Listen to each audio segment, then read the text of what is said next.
Bueno, tengan todas, cada uno de ustedes, amadísimos míos, muy buenas tardes. Permítanme hacer una observación y un texto del propósito de los 30 años, que es la reconstrucción de la reconvivencia ciudadana, que es la matriz ideal de lo que nos atañe y en lo que nosotros debemos estar ahorita centrados en darnos la mano unos con nosotros.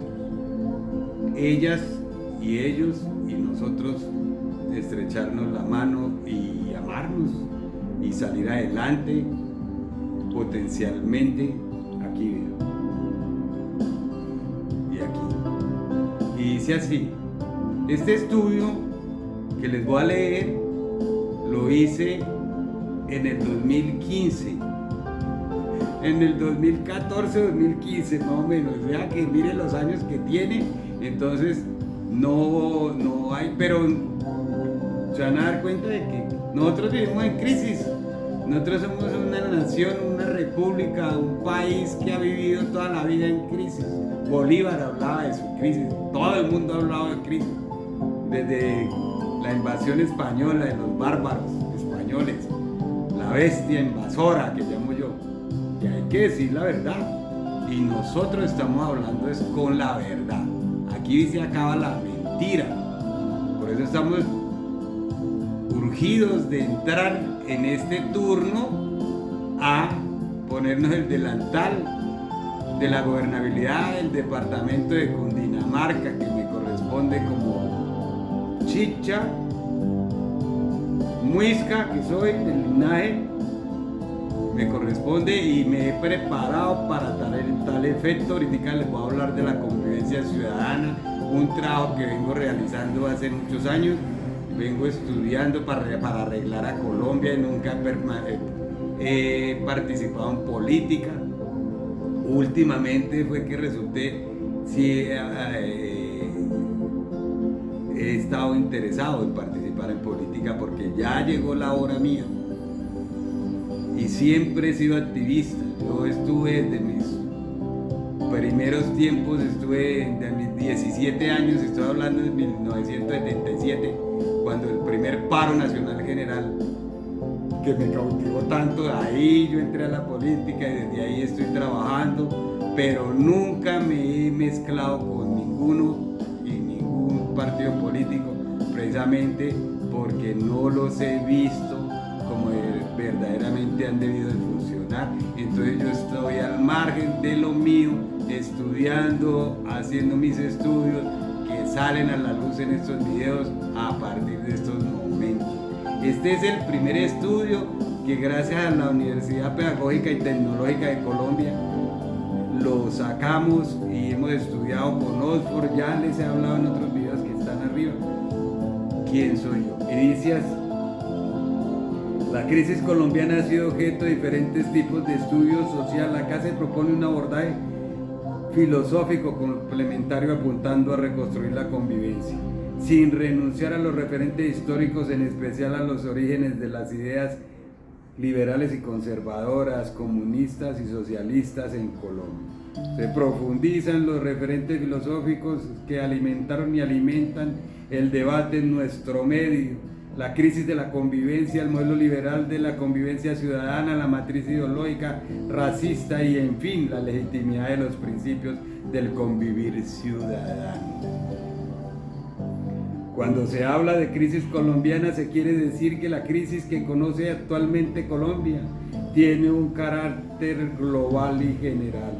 La crisis colombiana no se reduce a la crisis de la economía del Estado y del sistema político colombiano, pero englobar estos y otros contenidos particulares de crisis, englobar no quiere decir sumar, sino fuera más que la simple suma de las crisis particulares, la noción de crisis colombiana no tendría mucho sentido y se reduciría a una pura abstracción. Englobar quiere decir más bien dar unidad a la multiplicidad. Así, entender la crisis colombiana significa entender el complejo de relaciones entre las múltiples crisis particulares.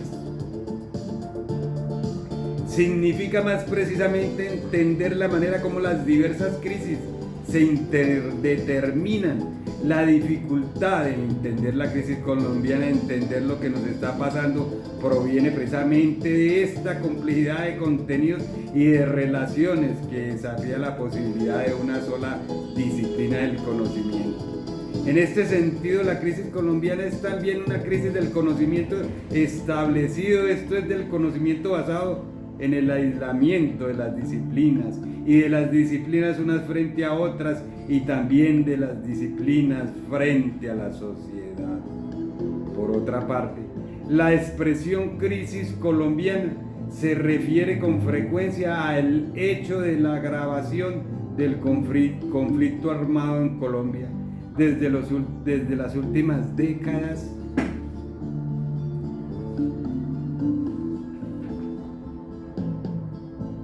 Desde las últimas décadas viene creciendo regularmente la actividad, no ha dejado, pues ahora con el turno actual, que es de la izquierda, se ha regularizado, pero no, ahí está el Ejército de Liberación Nacional. O sea que de ese tiempo a este no difiere, yo estoy viendo eso. Pero entonces vamos, eso cambia. Ahorita en octubre espero ponerme el delantal, que mi comunidad virtual me apoye, me haga llegar allá para nosotros entablar el propósito de los 30 años y verá que es presentarle este manuscrito a nuestro príncipe Gustavo Petro, que esa es la legislación de libertad y orden emanada por el omnipotente todopoderoso. Ahí está, en el altar de Dios y en nuestra Inmaculada Concepción Santísima. Y esto no es que yo me lo inventé y que yo estoy haciendo alardes para enriquecer. No, yo no necesito. Yo, gracias a Dios, nunca he sido pobre, pero tampoco he sido rico. Pero yo vivo al margen. He sido un obrero toda mi vida. Yo fui de mi amo, Julio Mario Santo Domingo, como lo fue mi padre, como lo fue mi hermano. Nosotros no hemos sido pobres para que vengan a decir que es lo que uno quería. Además, a mí no me interesa enriquecer, a mí me interesa arreglar a mi pueblo, que mi pueblo viva bien, a usted. Y eso lo está diciendo nuestro príncipe Gustavo Petro. Yo amo mi pueblo y es que él lo ha demostrado, él lo está haciendo. De hecho, nosotros venimos ya, esto es providencia. Amadísimos míos, esto es de la providencia divina. Esto ya es una vaina hermosa, muy hermosa, y dice así. Y con ello viene extendiendo el área de la guerra entre el ejército regular y las organizaciones guerrilleras. Y bueno, esta parte ya pasó. La crisis colombiana se requiere decir que el país se halla en una situación en que ya no es realmente gobernable, decía yo en esa época. Y es más, ya no es gobernable con los partidos políticos, porque el propósito de la legislación de libertad y orden acaba con los partidos políticos.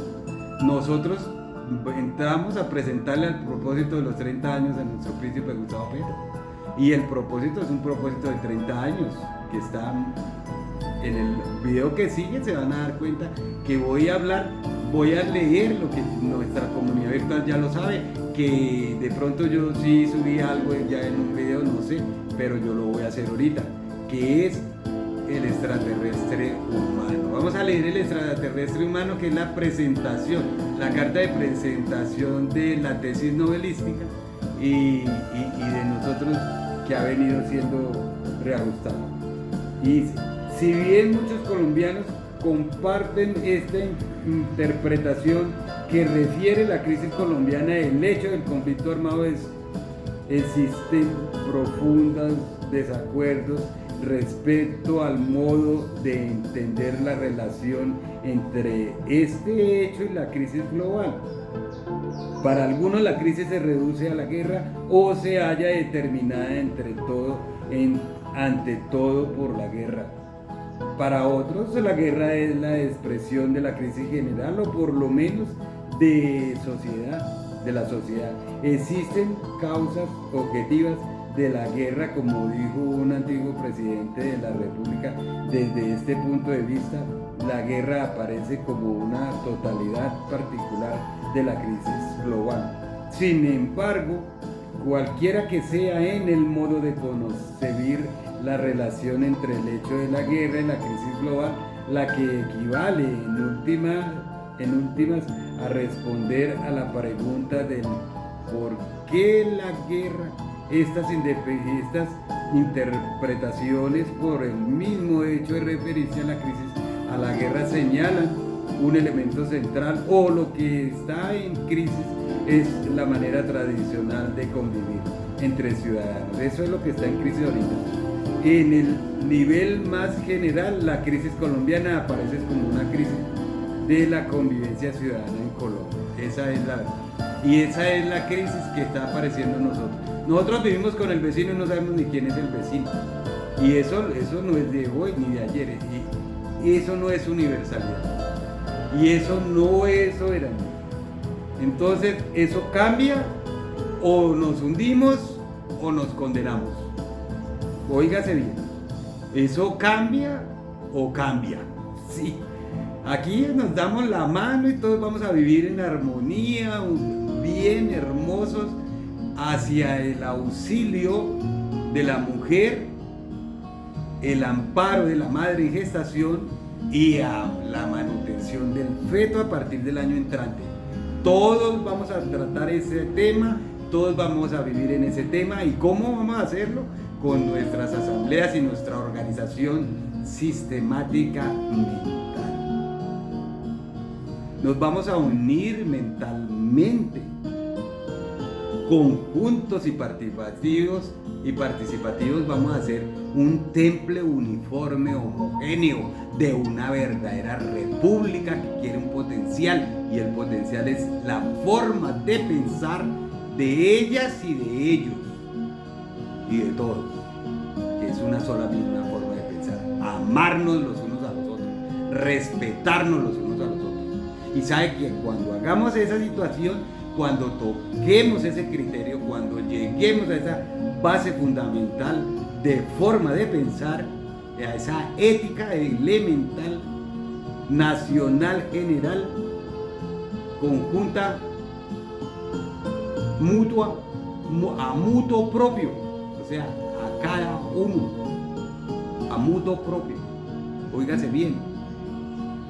Nosotros acabamos con los semáforos, acabamos con todo eso. ¿Por qué? Porque hay de parte del varón caballerosidad y de parte de la mujer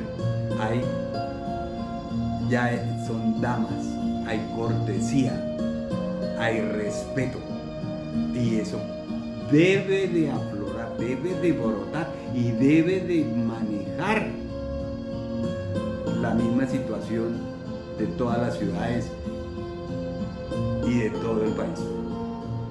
Lo urbano, volvernos urbanos, vivir todos urbanos, urbanidad, la urbanidad, la moral. ¿Quién dijo que la urbanidad ha pasado de moda? La urbanidad no ha pasado de moda. La urbanidad lo que hizo fue llegar. Se llama la reconquista de la dignidad personal. Esa reconquista de la dignidad personal es lo urbano, que no ha pasado de moda. Por el contrario, hoy hay muchos factores que hacen más urgente. El conocimiento urbano no está centralizado, nos va acercando, nos va forzando a compartir. La prisa de la vida moderna nos acosa y nos hace perder el sentido de lo humano. Esa prisa, que llega a la hora del almuerzo y usted no se puede mover, así vaya usted en motocicleta, vaya en bicicleta, usted no se puede mover libremente de un lado a otro por la acumulación de la movilidad tan tremenda que hay. Eso hace que vea uno agarrando a pata el carro del otro, y el otro. ¿Qué es eso? Eso es de animales. Es que los animales no se portan así. Los animales no se portan así. Nosotros somos los que nos hemos venido portando así, y eso o cambia o cambia. Si verdaderamente quieren potencial, incrustemos y reconstruyamos, ¿no? Esa es la reconquista de nuestra dignidad. Vamos a ser dignos, y nos vamos a proponer a la dignidad personal, potencial, cerebral, mutuo propio, a mutuo propio. Ese es el trabajo que estamos realizando hace, esto que estoy leyendo, yo lo escribí hace más de 20 años. Estadística pues da la oportunidad de salir. El modelo republicano liberal de la convivencia ciudadana. Históricamente la República de Colombia se ha definido desde sus orígenes por discursos de ciudadanía universal o de convivencia ciudadana. En términos de libertad, igualdad y fraternidad, con estos términos que hacen referencia a la matriz ideológica republicana, liberal, que determinó el pensamiento y la práctica de los fundadores de nuestra república, se confirma un cierto reconocimiento del otro o de los otros. El vivir con otros tiene aquí un significado primario y negativo de no negar de alguna manera al otro o a los otros. El convivir liberal reconoce de alguna manera la pluralidad humana y realiza una forma de reciprocidad y de igualdad. Convivir con otros, reconoce a las otros, como a una libertad igual a la mía y el otro recíprocamente me reconoce como a una libertad igual a la suya. En este sentido, la reciprocidad del vivir con otros, igual realiza una cierta universalidad. La universalidad que supone la convivencia determinando el reconocimiento de la pluralidad humana, constituye el principio fundador de la República liberal, conservadora, social, democrática, capitalista, conjunta y participativa, es decir, potencial humano. Con este término de principio se ha traducido tradicionalmente la palabra griega arche, que signa lo que da base o fundamento a algo y por ende lo que da comienzo a algo. Así, a nivel ético y político, la decisión racional proairesis que tiene el poder de poner algo en movimiento y de cambiar algo en la realidad dada es arche, el principio de universalidad, da fundamento y determina el conocimiento general de los demás principios y de las diversas reglas de la convivencia. En este sentido que sostiene toda la filosofía kantiana de la práctica de la universalidad, es el principio de los principios, la regla de las reglas del convivir humano. Los dos principios básicos de la República liberal, conservadora, social, comunista, democrática, la igual libertad de los individuos y de la sociedad del pueblo, remiten al principio de universalidad de estos dos principios que precisaron la fundación de la República de Colombia.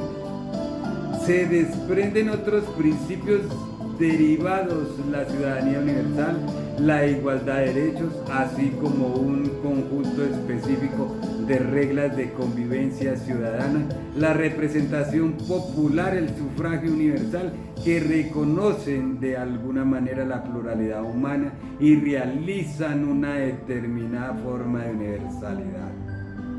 El primero de estos principios se refiere a la libertad y a la autonomía de los individuos entendida en el sentido primariamente negativo de la independencia o la soberanía original del individuo como tal en relación a toda la exterioridad dada, religión, política, social, comunista, democrática, capitalista, la que se dé, virtud cristiana, que es la que nosotros estamos pues inaugurando y presentando. El virtud cristianismo es el que debe regir ahorita para nosotros acabar con esa iglesia ramera apostólica y esa iglesia de la gran ramera embriagada con el vino en su fornicación, lo dijeron desde 1400. Álvaro Parayo, Juan Calvino, el mismo Martín Lutero, en la Reforma, eso salió.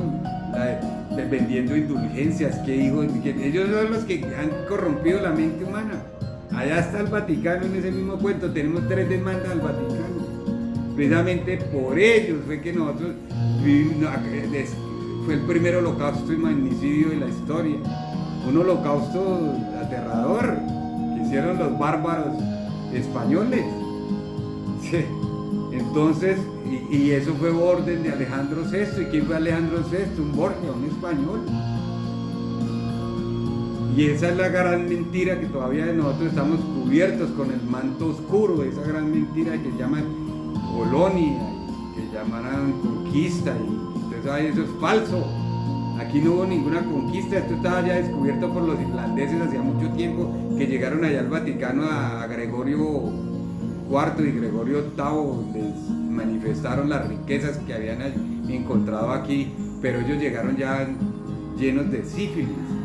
Ellos mantenían enfermos, todos esos almirantes de esas carabelas, ellos mantenían podridos, porque todas las bodegas eran llenas de cucarachas y ratones, y eso fue lo que dio la peste negra allá. Todas esas carabelas, eso eran nidos de ratas ambulando por todo el mar, porque esa comida que llevaban ellos para esos largos viajes era eran los nidos de los ratones. Entonces a ellos los tocaban y ahí salió la peste negra y de ahí salió todo eso. Entonces allá fue cuando llegó el irlandés ya todo untado, ya los días los tenía contados y él sabía. Él pues le dijo a Gregorio entonces Gregorio, cuando ya él supo de esa confesión, ese secreto del nuevo mundo, entonces ahí fue cuando ya mandó como usurpador a Colón. Él lo mandó a Colón, pero Colón hubiera sido un hombre pulcro y digno, un verdadero intelectual, pero era un monaguillo que se había criado en las carabelas. La verdad es esa. Él era empezando que era un judío errante. Se vino de allá y se crió en las carabelas de niño, se fue criando. Entonces, claro, él fue cogiendo el conocimiento del almirante y se volvió almirante. Llegó a su edad adulta como almirante. Cuando lo llamó Gregorio, que era amigo de Gregorio, porque Gregorio también era otro judío, y él llegó a papa, y cuando eso estaba él de sacerdote, que se había confesado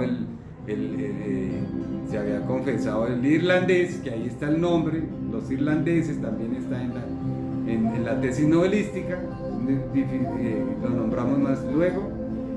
Él se confesó: yo descubrí, vea padrecito, yo descubrí esto, pero vea, yo me voy a morir, tienen que estar. Entonces Gregorio quiso coger esas, él ser el descubridor y hacer, él lo quiso. Entonces llamó a Cristóbal Colón para que lo hicieran, que era muchacho, y a Colón lo llamó: venga mi hijo, que usted sabe de barcos, usted sabe eso, usted está criado allá, usted es un muchacho, vea esto y esto y esto, y se lo llamó. Ese fue el cuento, él no lo dijo la verdad y así fue. Y ahora otra cosa, ahí en el Vaticano está la biblioteca y necesitamos sacar todos esos textos de los Gregorios, y ahí está escritas sus memorias. Entonces eso no es ningún secreto. No es ningún secreto, ellos nos tienen que indemnizar a nosotros. Nosotros hemos demandado a esta iglesia para ser indemnizados. Hemos adoptado los principios fundamentales de lo que dijeron los apóstoles, de lo que dijo Jesús Nazareno, extraterrestre humano, gracias a la Inmaculada Concepción Santísima, nuestra Virgen Inmaculada. Él fue un hombre, mitad hombre y mitad extraterrestre, porque el omnipotente todopoderoso destelló sobre ella, su hijo lo mandó, y ahí fue cuando el hombre se hizo carne, hecha por Dios. Esa es la verdadera unción que todos quieren omitir y que han venido omitiendo para adquirir el libre albedrío y seguir viviendo en sus vicios de gula, porque el trago es gula. Sentarse usted ahí un día mediodía, toda una tarde a tomar y tome, gula. Entrando al cuerpo, lo que no tiene que entrar al cuerpo cuando el cuerpo es de Dios, ahí habita Dios, espíritu, conciencia y alma. El que fuma, la misma situación, está en gula fumando, que metiéndole humo a Dios, y ahí está Dios, usted está abusando de Dios, usted está abusando de su misma integridad, porque Dios lo tiene usted con vida y usted vive por Él. Por eso es que así como usted ha vivido, así muere. El que vive bien, muere bien, el que vive mal, pues muere mal. Esa es la razón. ¿Por qué? Porque Dios está habitando dentro de usted. El visible Dios es el sol, la luna, las estrellas, el cielo, las nubes. Ahí está Dios, el cosmos, esa es la potestad divina de Dios. Háblele y confiese, mire para arriba, así no vea el sol, vea las nubes, mírelo con fe, dígale, usted está allá, todopoderoso, omnipotente, el Padre de Jesús, mi divino maestro, vea, yo tengo este problema, ayúdenme, sáqueme de estas porquerías en las cuales yo estoy, y ya, y confiésese, y ese es el virtud cristianismo, esa es nuestra iglesia, que sí nos tenemos que congregar, ¿para qué? Para que nosotros seamos urbanos, lleguemos a una verdadera dignidad personal, que es lo que estábamos proponiendo nosotros. Ahorita llegamos a nuestro príncipe Gustavo Petro a proponerle el propósito de los 30 años, que dice: nosotros hemos legislado bajo el amparo y cuidado de la mujer, a la que tanto toda la vida la han marginado y la han puesto allá como un animal, allá solo para procrear y para cuidarnos a nosotros, que nos lave loza y nos haga de comer. No, señor, eso no está bien. Es una persona humana, una persona que piensa, que hay que orientarla, que hay que guiarla, como hay que orientarnos y guiarnos a nosotros mismos. Y guiar a todo nuestro prójimo y amarlo como dijo Dios, y vivir al margen de la ley divina del Señor. Eso es lo que tenemos que vivir nosotros y pensar nosotros en esa matriz ideológica racista, que sea racista en cuanto al sentido de nuestra tribu, en cuanto al sentido de nosotros mismos, unos para unas, otros para otras, otros para otras, que era un hombre y se volvió mujer, que se vuelva mujer allá él con su cuento, siempre y cuando se respete y respete a los demás, se ame y ame a los demás, que ella con ella y él con él. Eso no es problema de nosotros, pero tampoco se les puede poner un hijo a ellos dos, a ellas dos, no. Que vivan y sean felices, pero que amen a Dios y respeten a Dios y crean en la verdad, en la potestad divina. Y si adoptaron, bueno, que tienen el hijo, pero con principios morales y principios fundamentales, y lo han demostrado, en ningún momento se han salido del corriente de la tangente. Ahí lo que hay que condenar ahorita son los hombres que se volvieron mujeres, que están vendiendo el cuerpo para adquirir dinero y corrompiendo los otros muchachos, los jóvenes. Entonces ahí se incrementa eso es lo que hay que frenar. A ellos hay que ponerle su ética y su labor. Que les gustó ser como una mujer, bueno, entonces pónganse a cortar el pelo y a cortarle el cabello y a adornar y a decorar a la mujer y a decorar al hombre y a adornarlo. Y con eso se puede ganar la vida. Ayudarle a la ama de casa y al hogar formado, ayudarle a mantener su hogar en pulcritud de criterio y limpieza. Esa es otra labor que se puede fomentar. Y así sucesivamente, ir corrigiéndonos nosotros mismos, y de esa manera se llama la reconquista de la dignidad. Eso es dignidad y eso es reconquistar nuestra dignidad, que eso tiene varios puntos que ya la tesis holística los ha subido, ¿no? Que es la necesidad, que es la denuncia, el compromiso, la respuesta. Eso hay varios. En la reconstrucción de la convivencia ciudadana, la matriz ideológica racista también ya la tocamos y vamos tocando de a poquitos temas y ahí vamos. En octubre se va. Yo no sé si me tenga que escribir, yo no creo, yo no tengo que escribirme porque yo no tengo partido político, yo tengo la comunidad virtual, y la comunidad virtual y yo, con estos videos que me estoy presentando, se van a dar cuenta hacia dónde llego y hasta dónde puedo llegar, y ya, eso es todo.